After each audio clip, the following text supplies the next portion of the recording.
Ciao a tutti! Today is the 1st of February and it's obviously cold outside. It's the winter after all and it has to be cold. But I want to cook something that will warm your taste buds up.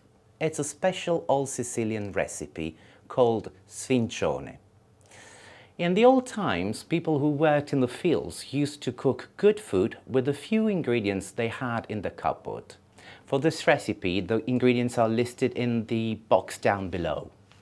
All the ingredients are typical ingredients which come from both the countryside and the Sea of Sicily. However, I am sure if you open your cupboard right now, you will find most, if not all of them. If this is the case, put your apron on, switch your oven on, open your cupboard and follow me. In a few steps, you'll have a mouth-watering Sicilian sfincione. Let's go now. Andiamo!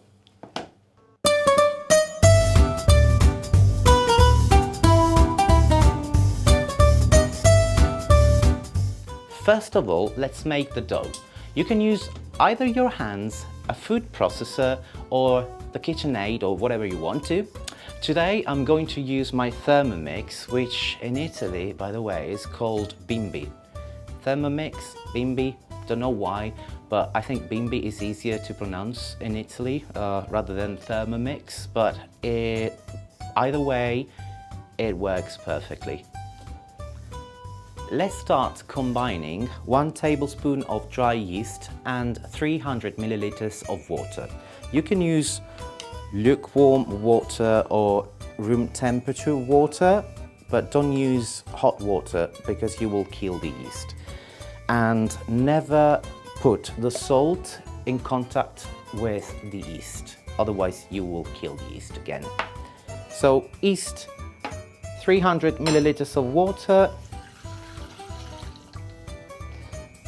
If you have a Thermomix, just mix it at 37 degrees for 2 minutes. If you don't have a Thermomix, just mix it a little bit and set aside for 10 minutes.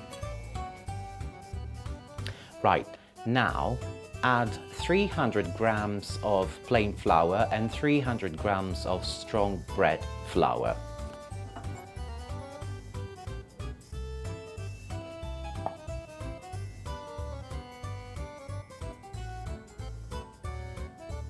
Now add 30 grams of olive oil and 30 grams of vegetable oil and a generous heaped teaspoon of salt. Let's say 1.5. Place everything back in the Thermomix.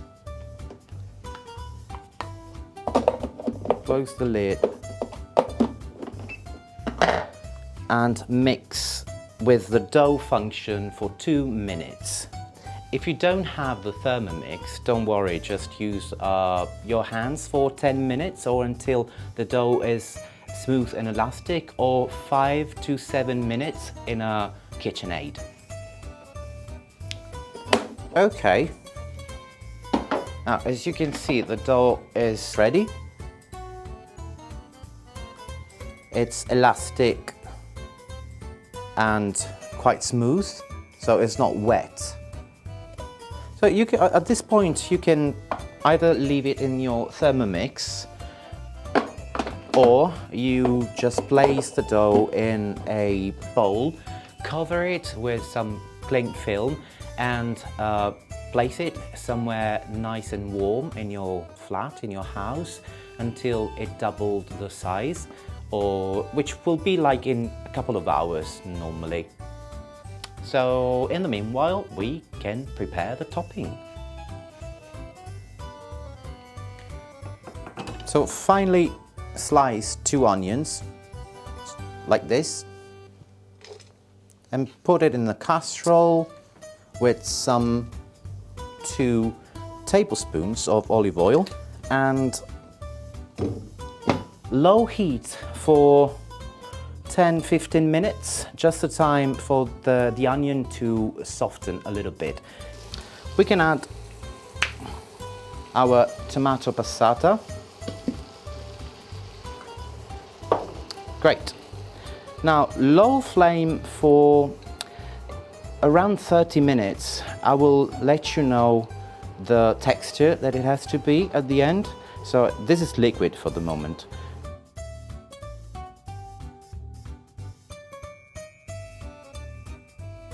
And while this cooks, we can dice this fantastic cheese.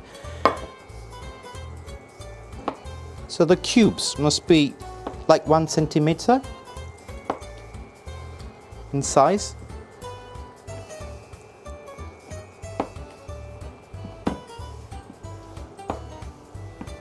Okay, and set it aside.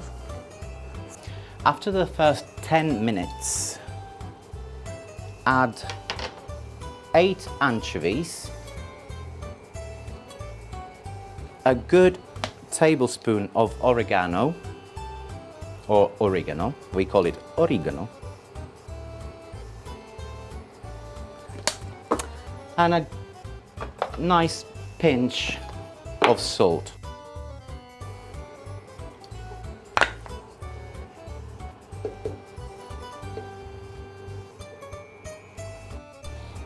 Okay,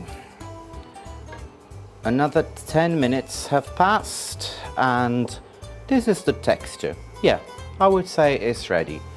Good. Let's switch off and wait for the dough to finish proofing.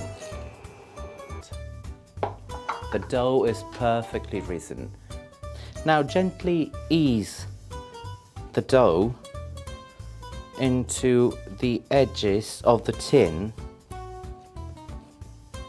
If it's too hard and it goes back, if it's too elastic and it goes back to the original position, just leave it for 5 minutes covered with some cling film and the gluten will relax. So you will be able in 5 minutes to ease the dough easily.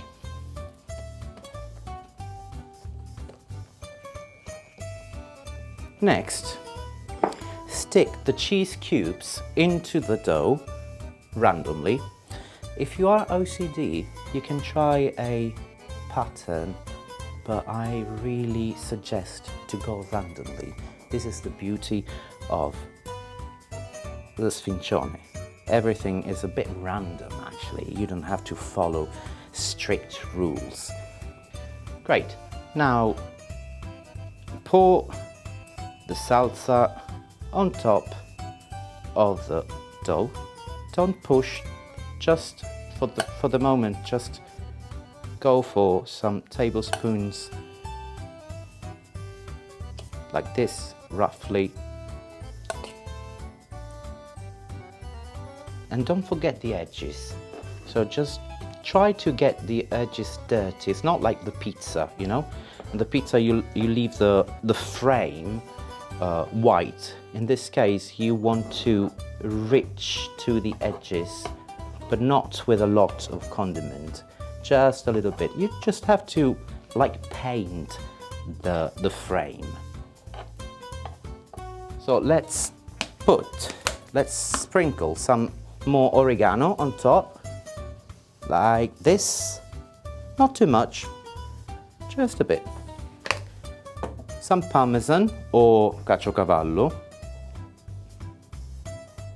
Not too much, because it's already quite full of cheese actually, but it's just because it will make the top a little bit crispy. Okay, and now this is breadcrumbs. Sprinkle the breadcrumbs like it was rain. So it must rain breadcrumbs, not too much. You have to create just a very, very thin layer all around and in the middle. At the end, we need some olive oil. So the olive oil must be sprinkled like that. I'm gonna gently pat the surface so the oil and the tomato sauce will be absorbed by the breadcrumbs and the parmesan and the cheese, whatever you are using. Okay, now put the tin into the oven, 220 degrees for 20 to 30 minutes.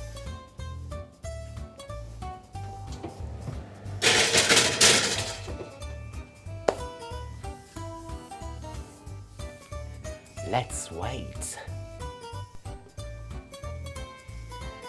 The sfincione is ready. It smells heavenly, I promise. Let cool it down for 10 minutes and then you can serve it. You can serve small portions as a starter or a snack, or large slices as a main course. You can also freeze it for up to 1 month or put it in the fridge and warm it up the day after. It's delicious, it's genuine, and it's versatile. Try it. If you like my recipe, please give me a thumb up, subscribe to my channel, or leave your comment. But above all, go and make your own sfincione. You will definitely love it. Alla prossima, ciao!